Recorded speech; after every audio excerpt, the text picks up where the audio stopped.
अल्लाह पाक कुरान पाक में इरशाद फरमाता है, ऐनमा तकूनु युद्रिकुमुल मौत।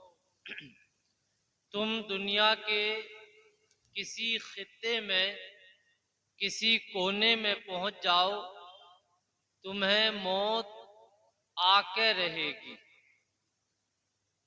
यानी मतलब ये है कि इंसान चाहे तो 7 तालों के अंदर बंद हो जाए, जमीन के अंदर चला जाए, दुनिया में किसी जगह जाके छुप जाए, लेकिन कोई भी इंसान मौत के चुंगल से हरगिज नहीं बच सकता। किसी को बचपन में ही आ गई तो कोई बचपन से बचा तो उसे जवानी में आ गई, और जवानी से बचा तो बुढ़ापे में तो सबको ही आ गई। यानी मौत हर इंसान को आके रहेगी। गरीब को भी आएगी और मालदार को भी आएगी, कमजोर को भी आएगी और कैसा ही ताकतवर क्यों ना हो। रुस्तम पहलवान के बारे में हमने पढ़ा कि वो 40 ताकतवर मर्दों से लड़ने की एक बार में ताकत और हिम्मत रखता था, लेकिन मौत उसे भी आ गई। तो इससे ये पता चला कि मौत आकर रहेगी, और जो भी हमारा मरहूम हमारे दरमियान से जाता है वो हमसे यही बताकर जाता है कि लोगों, मैंने बीमारी से बचने के लिए दवाई खाई, गर्मी से बचने के लिए कूलर और पंखों के इंतजाम किए, सर्दी से बचने के लिए लिहाफ, गद्दे, जैकेट और जर्सी और स्वेटरों के इंतजाम किए, सर्दी गर्मी के हर हिसाब से मैंने सारे इंतजाम किए, लेकिन हालात ये हुए कि मुझे भी मौत आ गई। असल में होता क्या है, इंसान सब कुछ सही करने के लिए कि यार घर सही हो जाए, कारोबार सही हो जाए, ये सही हो जाए, वो सही हो जाए, सब कुछ सही करते करते करते करते सब कुछ सही करने की कोशिश में एक दिन ये हो जाता है कि इंसान ही खुद सारी काम से बेकार हो जाता है। इंसान पूरी जिंदगी लगा देता है कि अच्छा घर बनाऊं, अच्छा कारोबार सेट करूं। जब घर भी अच्छा बन जाता है, कारोबार भी लाइन पर आ जाता है और बच्चों की शादियों से निपट जाता है, लेकिन पता चलता है कि धीरे धीरे धीरे इसी का ही काम तमाम होना शुरू हो जाता है। खुद इसकी जबान से निकलना शुरू हो जाता है कि भाई अब तो बस चंद दिन की बात है हमारी।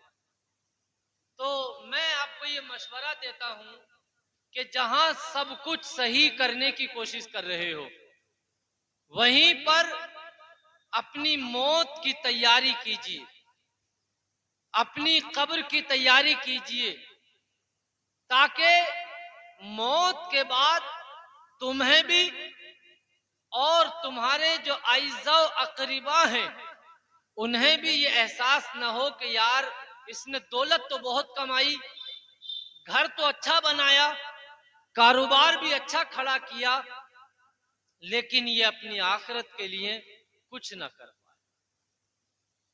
ऐसा काम कीजिए। ऐसा भी नहीं है कि कोई आदमी हाथ पे हाथ रख के बैठ जाए, मस्जिद में जाके मुसल्ले पे बैठ जाए, हाथ में तस्बीह ले ले या सिजदे में सर रख दे और मस्जिद से बाहर ही निकल के ना आए। ये भी इबादत नहीं है।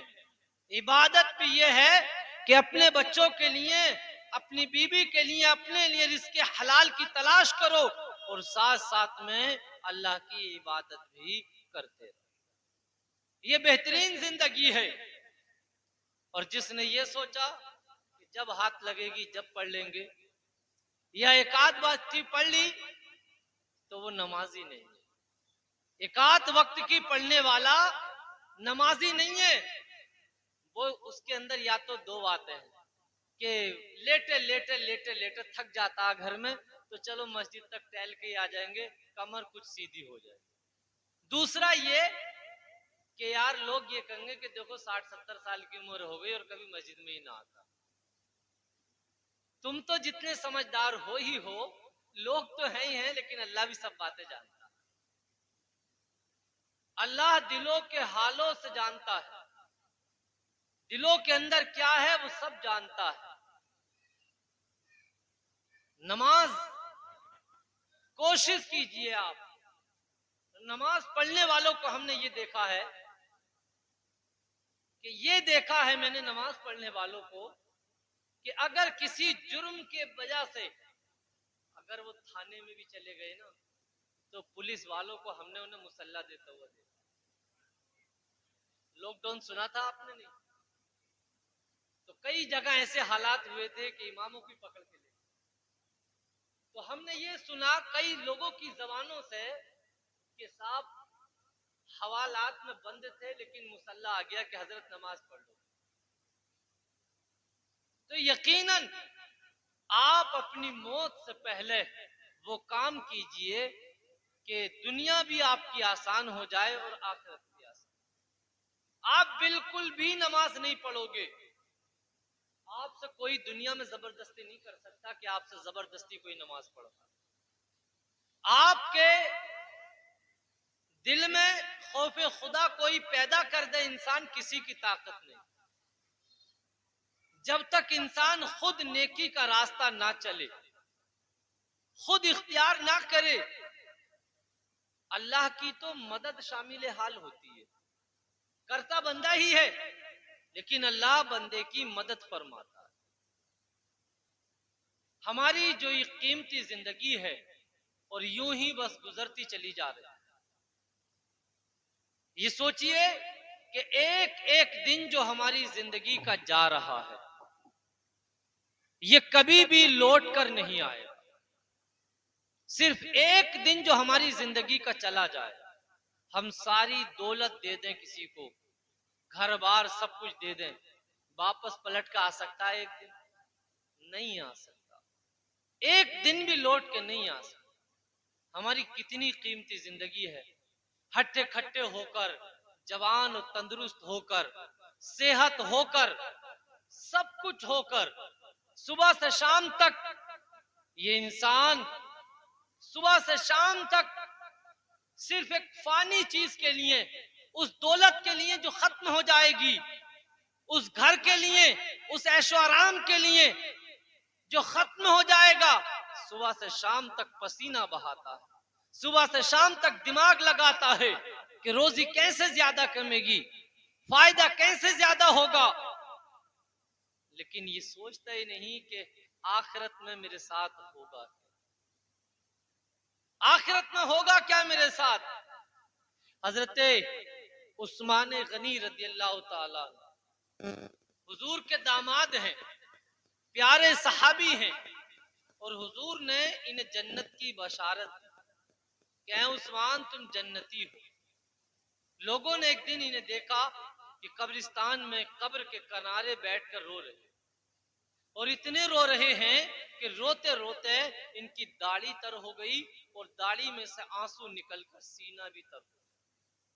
अब देखें आप कि दाढ़ी का तर हो जाना, सीने तक आंसुओं का बह जाना, ये मामूली रोना है?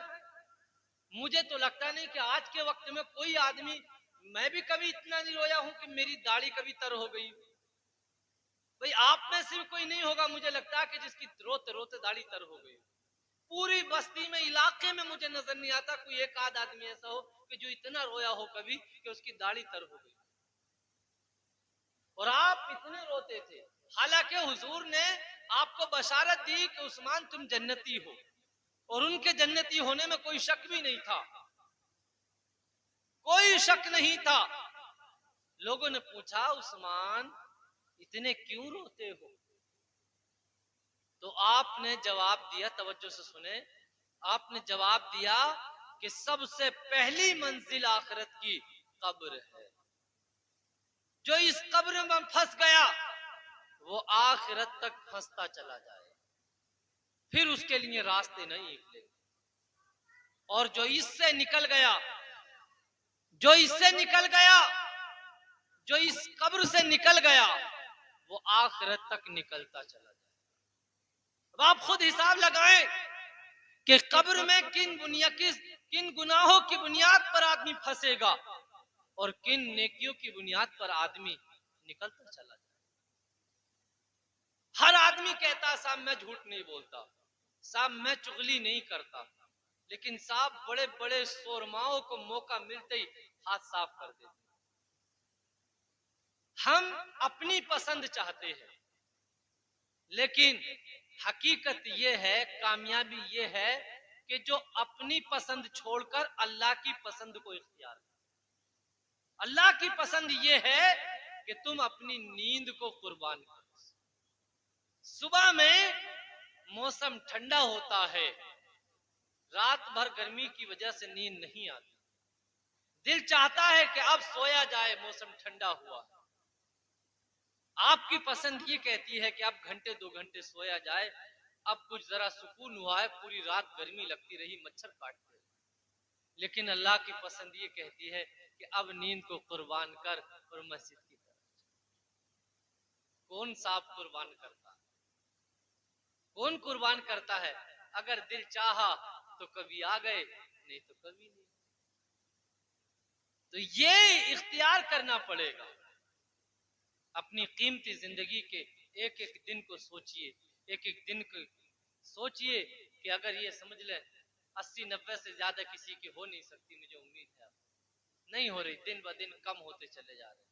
कुर्ब क़यामत है, क़यामत का करीब है, हालात क़यामत के करीब ऐसे हो जाएंगे, वक्त की बरकत खत्म हो जाएगी। एक साल एक महीने की बराबर हो जाएगा, एक महीना एक हफ्ते की बराबर, एक हफ्ता एक दिन की बराबर, और एक दिन एक घंटे की बराबर, एक घंटा एक मिनट की बराबर, एक मिनट एक सेकंड की बराबर। यकीनन आप भी देख रहे हैं, अभी ईद गई, अभी ईद आ गई, अभी बकरा ईद गई, बकरा ईद आ गई, मुहर्रम गए, मुहर्रम लौट के आ गए। वक्त की बरकत खत्म होती चली जा रही।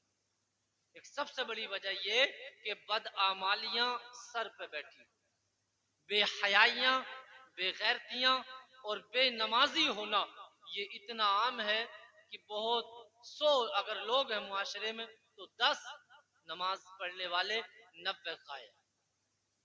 इससे बढ़कर और क्या गुनाह हो। एक बहुत तिजारती,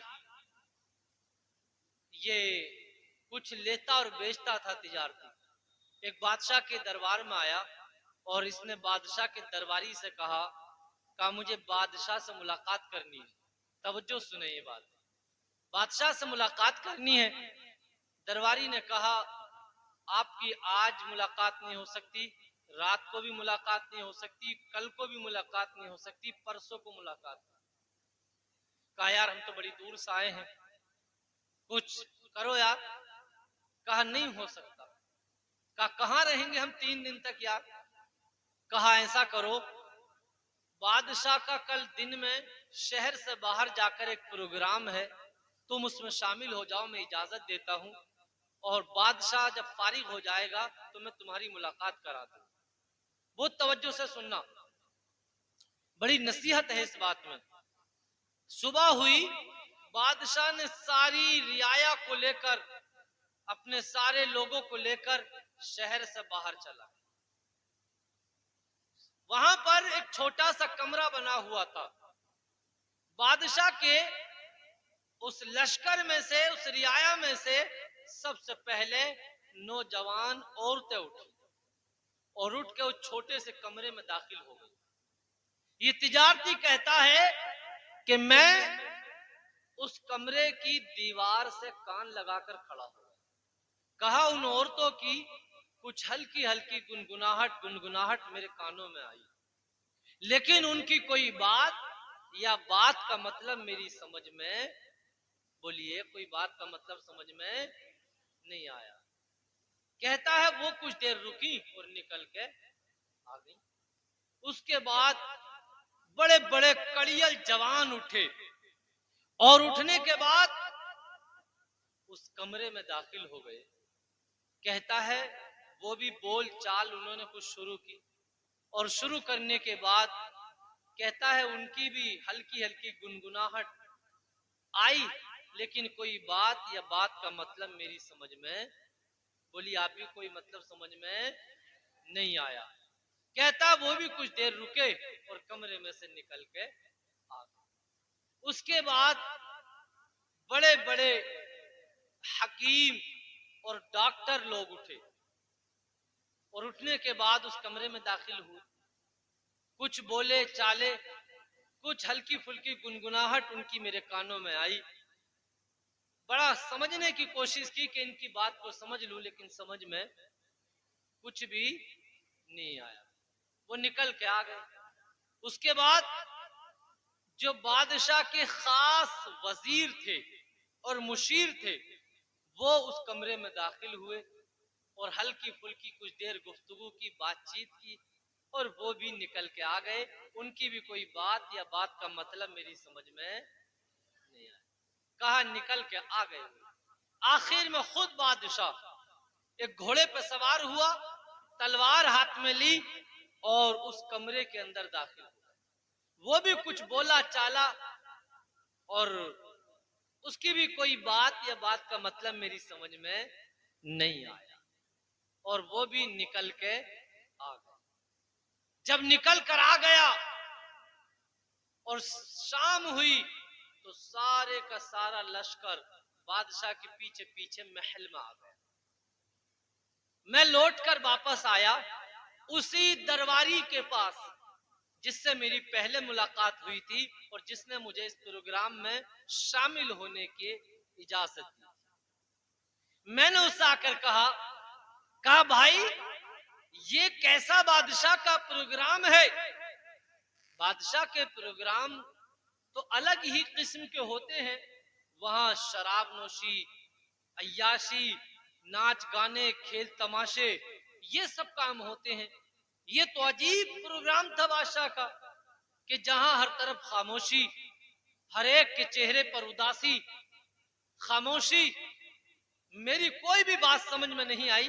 क्या मामला है जरा बता। अब तवज्जो कर। वो दरबारी कहता है कि वो जो कमरा तूने देखा और ये आज का जो दिन है, ये आज का दिन वो है कि इस दिन में 1 साल पहले बादशाह के बेटे का इंतकाल हो गया था। आज उसकी बरसी का दिन। और वो जो कमरा देखा तूने छोटा सा, वो उसके बादशाह के बेटे की कब्र है। यानी आज बादशाह के बेटे की बरसी का दिन और वो जो छोटा सा कमरा था वो बादशाह के बेटे की कब्र थी। और सबसे पहले जो जवान औरतें उस कमरे में दाखिल हुई थी, उन्होंने जाकर शहजादे की कब्र पर कहा था, शहजादे हमारे हुस्न के जरिए अगर तुझे मौत से बचाना मुमकिन होता तो हमारे जैसी लाखों करोड़ों औरतों को बादशाह तुझ पर कुर्बान कर देता और तुझे मौत से बचा लेता, लेकिन हमारा हुस्न इस काबिल नहीं कि शहजादे तुझे मौत से बचाया जा सके। आगाह अपनी मौत से कोई बशर नहीं, आगाह अपनी मौत से कोई बशर नहीं, सामान 100 बरस का है पल की।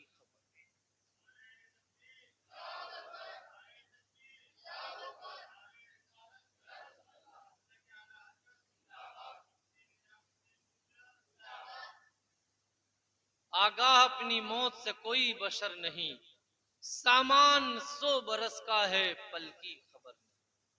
ये वाकई एक ऐसा शेर है, जब से मैं पैदा हुआ हूं जब से सुनता चला आ रहा। और जब कभी गफलत चढ़ती है, जब कभी दिल गाफिल होता है, जब कभी दिल ये सोचता है कि यार ये भी होना चाहिए, वो भी होना चाहिए, ऐसा भी होना चाहिए, वैसा भी होना चाहिए, तो मैं दो तीन शेर खुद ब खुद गुनगुनाता हूं। एक यही शेर है कि आगाह अपनी मौत से कोई बशर नहीं, सामान 100 बरस का और फल की खबर नहीं। काय का इंतजाम कर रहे हो? कब तक जियोगे? कब तक दुनिया में रहोगे? तो इस दुनिया से तो चला ही जाना है। इंतजाम करना है तो आखिरत का इंतजाम करो, इंतजाम करना है तो कब्र का इंतजाम करो, इंतजाम करना है तो मौत का इंतजाम करो। कहता है उसके बाद जो बड़े बड़े कड़ियल जवान गए थे कब्र पर बादशाह के शहजादे की, तो उन्होंने जाकर कहा था हमारी ताकत का आलम यह है कि जिस जंग में पहुंच जाए चंद मिनटों में जंग का नक्शा बदल देते हैं, हारी हुई जंग को जिता देते हैं। लेकिन हमारी ताकत इस लायक नहीं कि शहजादे तुझे मौत से बचाया जा सके। यानी ताकत मौत से नहीं बचा सकती। अगर बचाना मुमकिन होता तो हमारे जैसे लाखों और करोड़ों और हजारों पहलवानों को बादशाह तुझ पर कुर्बान कर देता। लेकिन शहजादे तुझे मौत से नहीं बचाया जा सकता। जागना है जाग ले अफलाक के साए तले, जागना है जाग ले अफलाक के साए तले, हश्र तक सोता रहेगा खाक के साए, हश्र तक सोता रहेगा खाक के साए। आज जिस मिट्टी से डर लगता है, घर में मिट्टी नहीं होनी चाहिए, क्वालिटी पत्थर की अच्छी होनी चाहिए, टाइल्स की क्वालिटी अच्छी होनी चाहिए, बेड पे गद्दे बढ़िया वाले होने चाहिए, चादर हर हफ्ते में हर दिन में बदल जानी चाहिए, घर में हर तरीके का मौसम फिजा उसकी बू हर चीज अलग होनी चाहिए।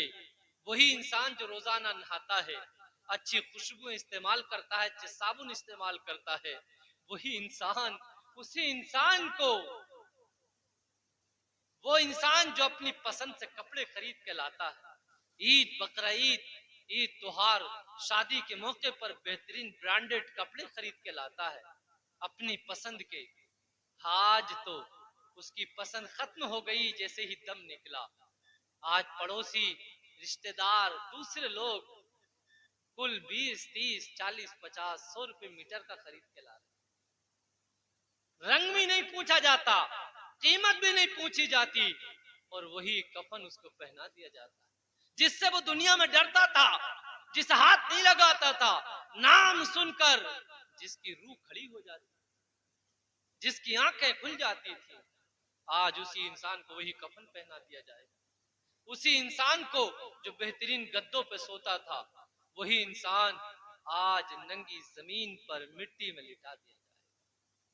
वो इंसान जो ये कहता था अकेले का घर में दिल नहीं लगता, बच्चे ना हो तो दिल नहीं लगता, माँ बाप ना हो तो दिल नहीं लगता, बीवी घर में ना हो तो घर में अच्छा नहीं लगता, आज उसी इंसान को एक छोटी सी कोठरी में बंद कर दिया जाएगा, मनो मिट्टी के नीचे उसी को अकेले को छोड़ दिया। आप जरा सी गौर तो करें। आज ए मजलिस में आने वालों, मैं आपसे कहता हूं आप भी इस दुनिया से चले जाओ, मैं भी चला जाऊं,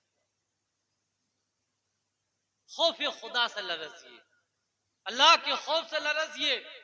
दुनिया चलती रहेगी, आप ना भी होगे, मैं ना भी होऊंगा, फिर भी सारे काम चलते रहेंगे, जैसे पहले चल रहे थे उससे अच्छे या बुरे चलते रहेंगे। लेकिन एक दिन ये होगा कि या तो मैं नहीं होऊंगा या आप।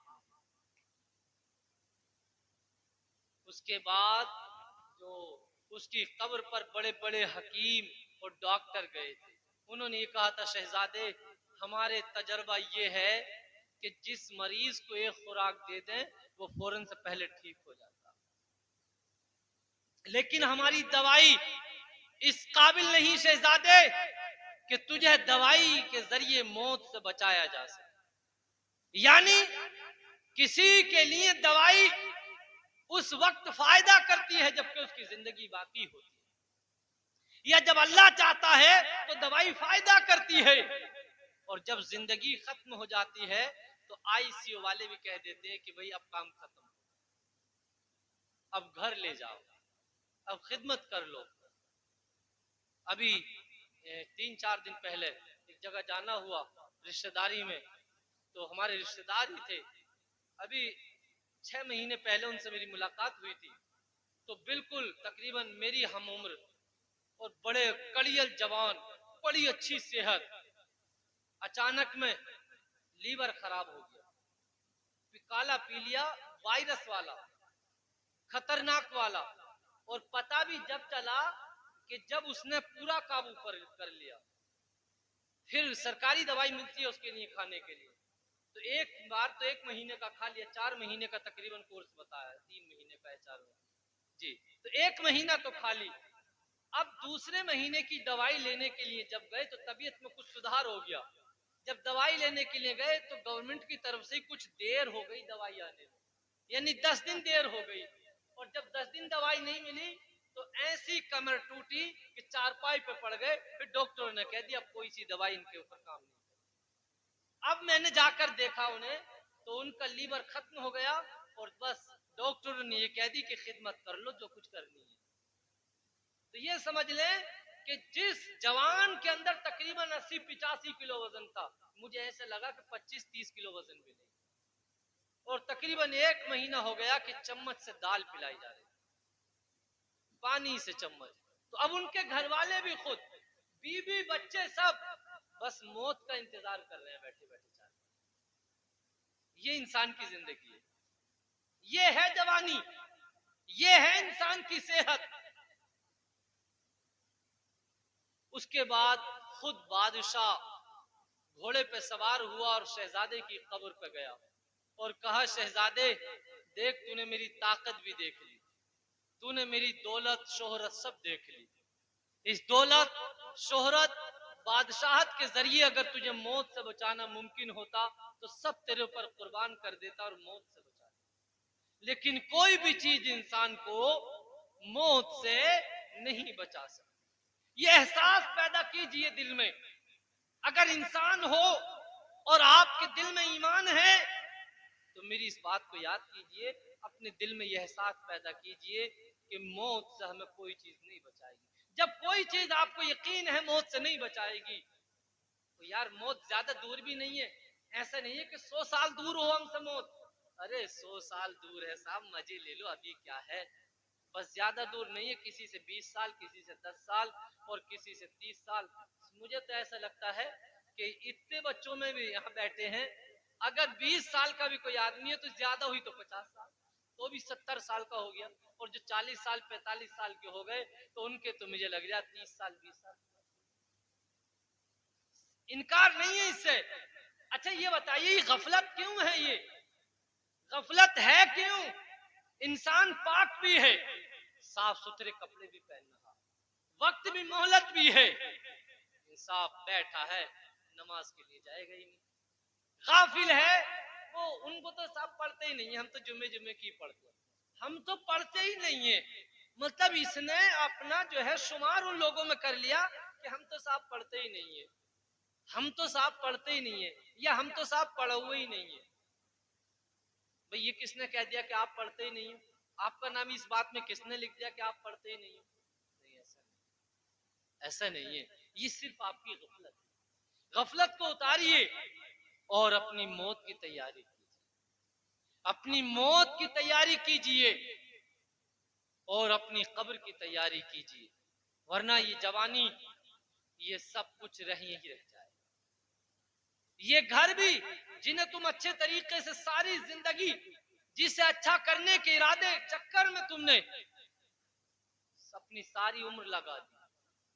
मैं ये देख रहा हूं कि इंसानों की जिंदगी सिर्फ इसमें गुजर रही है कि कारोबार अच्छा हो जाए, घर अच्छा बन जाए, सारे बच्चों की शादियां बढ़िया से हो जाएं, ये हो जाए वो हो जाए।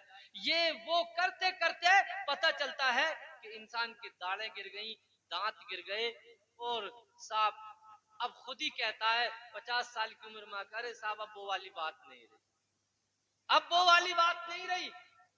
पहले साहब 3 रोटी खा लेते थे, 4 रोटी खा लेते थे, अब तो साहब 1-2 में काम हो जाता, अब नहीं खाई जाती। अबे इतना तुझे यकीन हो गया कि तेरे अंदर पहले जैसी बात नहीं रही, ताकत भी कम हो गई, तेरी खुराक भी कम हो गई, तेरी सेहत भी कम हो गई, तेरा रंग रूप भी कम हो गया, लेकिन तुझे अब भी यकीन नहीं आ रहा कि तेरे धीरे धीरे कदम कब्र की तरफ जा रहे हैं, तेरे कदम कब्र की तरफ जा रहे हैं और मौत धीरे धीरे तेरे करीब आ रही है। इतना कुछ होकर मौत की निशानियां, मौत के पैगाम आ गए। मौत के पैगाम ताकत का कम हो जाना, बालों का सफेद हो जाना, दाढ़ों का गिर जाना, ये मौत के पैगाम है। एक बड़ी तादाद ऐसी है, 40 साल से जब आदमी ऊपर को चलता है तो यकीनन उसे खुद एहसास होने लगता है कि मेरी ताकत का वो वाला आलम नहीं रहा जो पहले हो गया। यकीनन आप भी देखें कि 18 साल, 20 साल, 25 साल तक आदमी की जोश रहता है, वो 40 साल और 45 साल में बिल्कुल नहीं रहता। तो आप बताइए कि जिस आदमी की सारी बातें कम हो गई, उसे भी फिर मौत का एहसास नहीं होता, वो गाफिल नहीं है तो फिर और कौन है? खलीफा अब्दुल मलिक एक बहुत बड़े बादशाह थे। इनका रोजाना दरबार लगता था और लोग अपनी अपनी कहानियां, अपनी अपनी बातें, अपने अपने मामलात लेकर आते और उनके फैसले किए जाते। एक दिन आपका दरबार लगा तो एक शख्स सुबह के सुबह ही आ गया, दरबार लगने से भी पहले ही आ गया। दरबार लगा तो साहब उसने रोना शुरू कर दिया और सुक्कइयां ले लेकर रोता। एक तो रोता है आदमी और एक सुक्कइयां ले लेकर जब रोता है तो जब उसके दिल पे किसी बात का बड़ा एहसास होता है, ऐसे कर करके जब आदमी रोता है तो दिल पर बड़ा एहसास होता है। इस बात को सुने आप, बड़ा मजा आएगा आपको, बड़ा दिल आपको जो है इससे जो है आपकी नसीहत हासिल होगी। ये बड़ा ज़ारो कतार रोता साहब, शाम हो गई, रोते रोते बार बार खलीफा पूछते क्या बात है, बता तो सही क्या बात है। आखिर में इसने कहा कि मैं एक कफन चोर हूं और आज रात मैंने 5 कब्रों से नसीहत हासिल की। कहा बता कैसे नसीहत? कहा रात का जब एक हिस्सा गुजर गया और अंधेरी फैल गई सब चारों तरफ, मैंने अपने हथियार उठाए और मैं कब्रिस्तान में पहुंच गया। कहता है मैंने पहली कब्र की मिट्टी हटाई, तख्ते हटाए और जब मैंने कब्र में झांक कर देखा, मैंने कफन चुराने की कोशिश की तो मैंने देखा कि मुर्दे का चेहरा काबे से फिरा हुआ। समझे बात आप? यानी जब मुर्दे को हम कब्र में रखते हैं तो उसका रुख जो है, उसके चेहरे का रुख काबे की तरफ करते हैं। तो अगर किसी का चेहरा कब्र में काबे से फिर जाए तो ये समझ लें कि अल्लाह उससे नाराज हो गया और हो सकता है कि उसका ईमान भी जाया हो और दुनिया में वो इंसान बदआमाल था। कहता है मैं कफन चोर जरूर था लेकिन इतनी बात को मैं भी समझता। कहता है मैं भाग छूटा इस बात को देखकर। एक गैबी निदा आई कि भागने वाले भागता कहां है, जरा इस मुर्दे से, इस साहिबे कब्र से पूछ कि तुझ पर ये अल्लाह का अजाब क्यों हुआ है, अल्लाह तुझसे क्यों नाराज हुआ है कि तेरा चेहरा काबे से फिर गया। कहा मैंने हाथ जोड़ लिए, कहा मेरे अंदर ये हिम्मत नहीं है कि मैं मुर्दे से बात कर सकूं।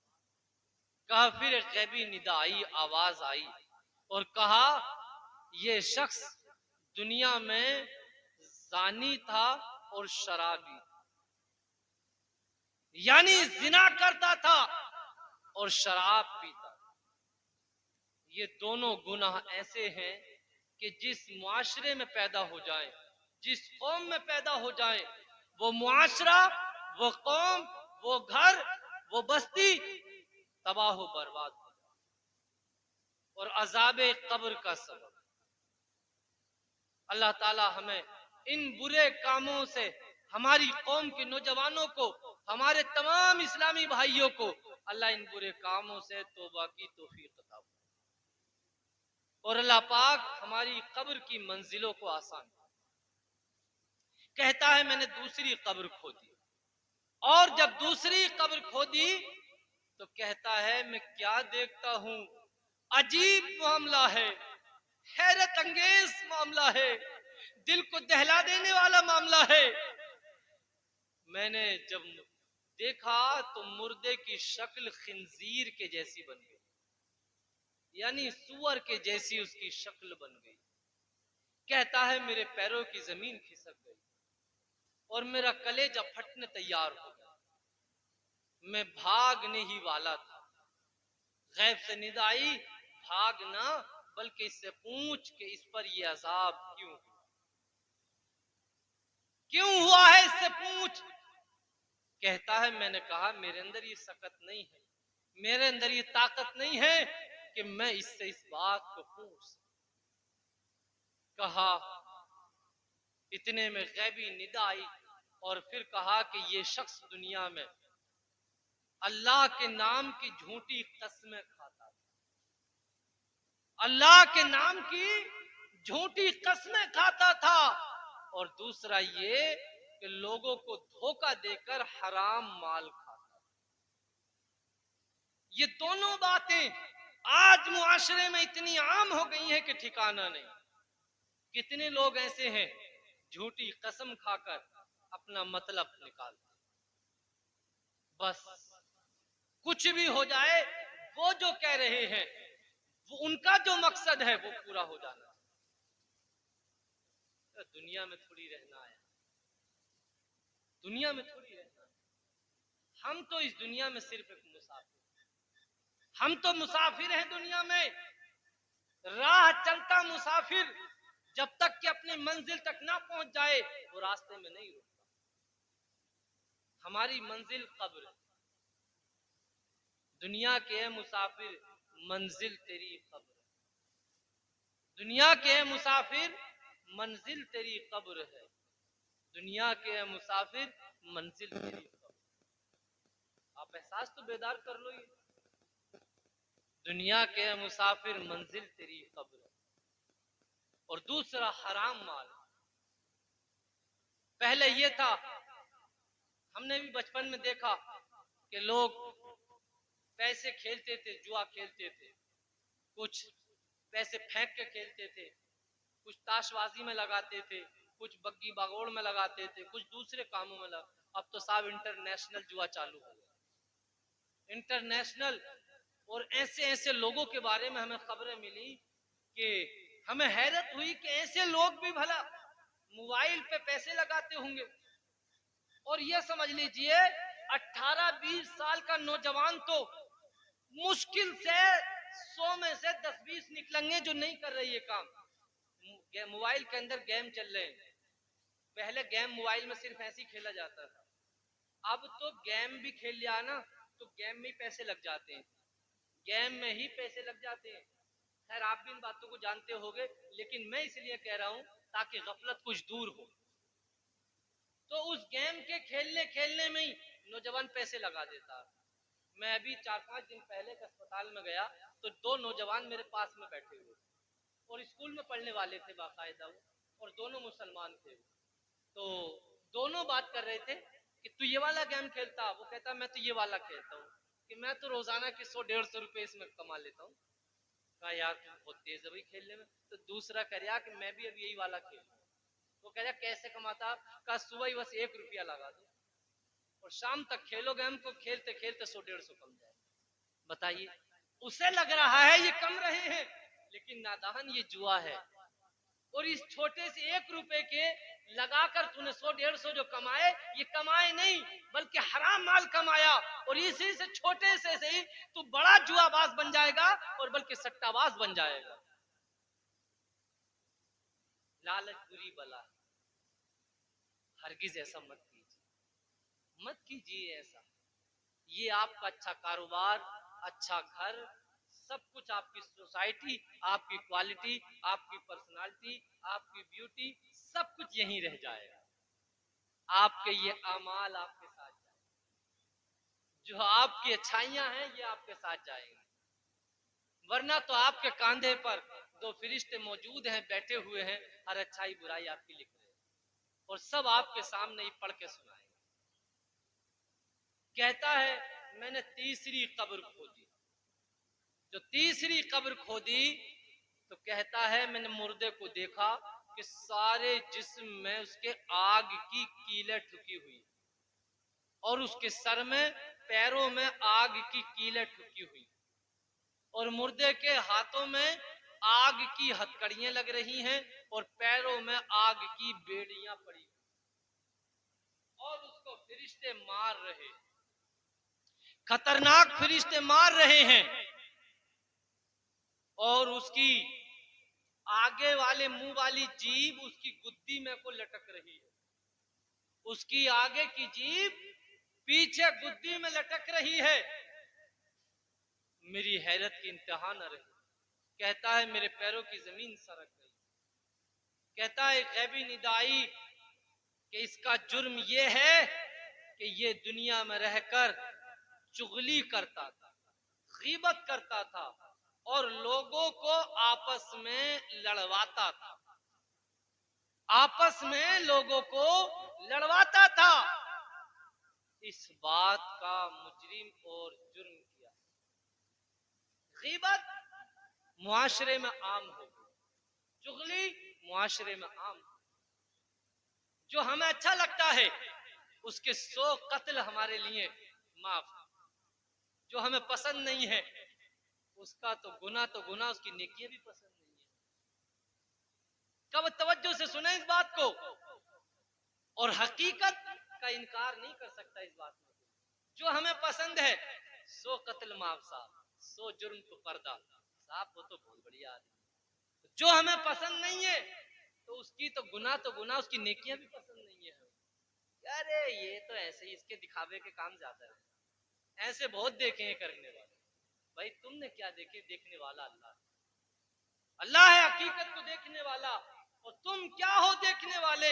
अल्लाह तो दिलों के हाल को जानता, जो सीने के अंदर है दिल, उस दिल के हाल को जानता है। उस दिल के अंदर जो ख्याल गुजरते हैं अल्लाह उसको। लिहाजा अल्लाह हमें इस गीबत, इस चुगली और लोगों को आपस में लड़ाने से अल्लाह ताला हमें इस गुनाह से बचाए, हमारी नस्लों को बचाए, मुसलमानों को बचाए।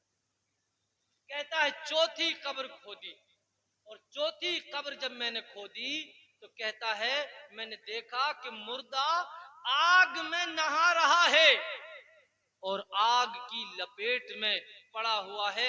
चारों तरफ से आग उसे खा रही है, जला रही है, काट रही है, नोच रही, और मुर्दा उस आग में लपेटे ले रहा, और उसकी ना कोई सुनने वाला है, ना उसका कोई मददगार है, न कोई उसका हिमायती है, कोई नहीं है उसका बचाने वाला। आज तुम्हें कोई बचा सकता है, आज तुम्हारी कोई मदद कर सकता है, आज तुम्हारी कोई हिमायत कर सकता है, लेकिन कब्र में तुम्हारी ना कोई हिमायत कर सकता है, ना कोई मदद कर सकता है, ना कोई बचाने वाला है। अगर वहां तुम्हें कोई चीज बचाएगी तो वो तुम्हारे नेक अमाल। कहता है निदाई कि ये शख्स बेनमाजी था, बेनमाजी था, ये शख्स बेनमाजी था, ये शख्स बेनमाजी था। जुमे जुमे की पढ़ने वाला बेनमाजी है, सिर्फ एक टाइम की पढ़ लेने वाला भी बेनमाजी, सिर्फ एक टाइम की, कभी कभी हाथ लग गई तो पढ़ ली, या लगा कि यार लोग कहेंगे ये तो कभी आता ही नहीं तो साफ पढ़ ली, बेनमाजी, बेनमाजी है।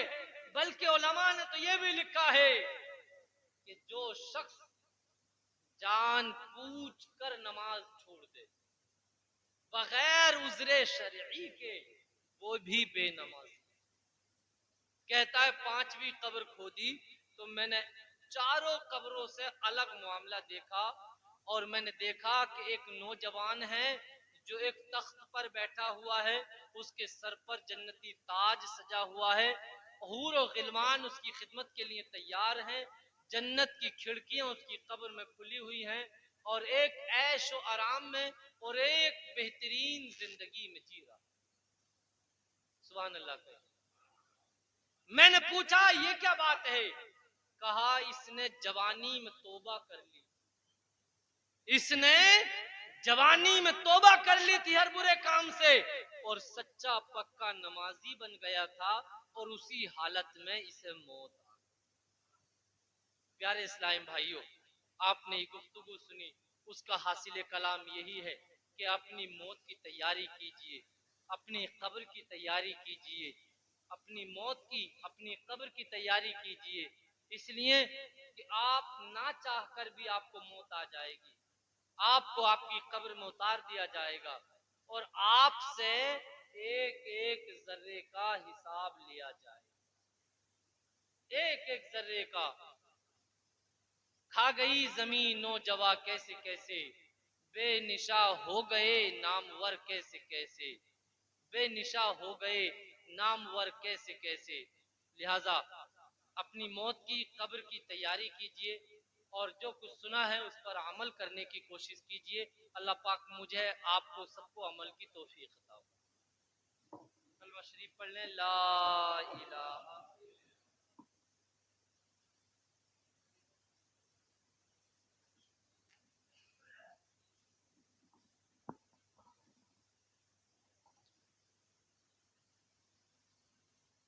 दरूद पाक पढ़िए। अल्लाहुम्मा सल्ली अला सय्यिदना मौलाना मुहम्मद व आलिहि वसल्लम। सल्लु अलैहि सल्लल्लाहु अलैहि या रसूलल्लाह सल्लल्लाहु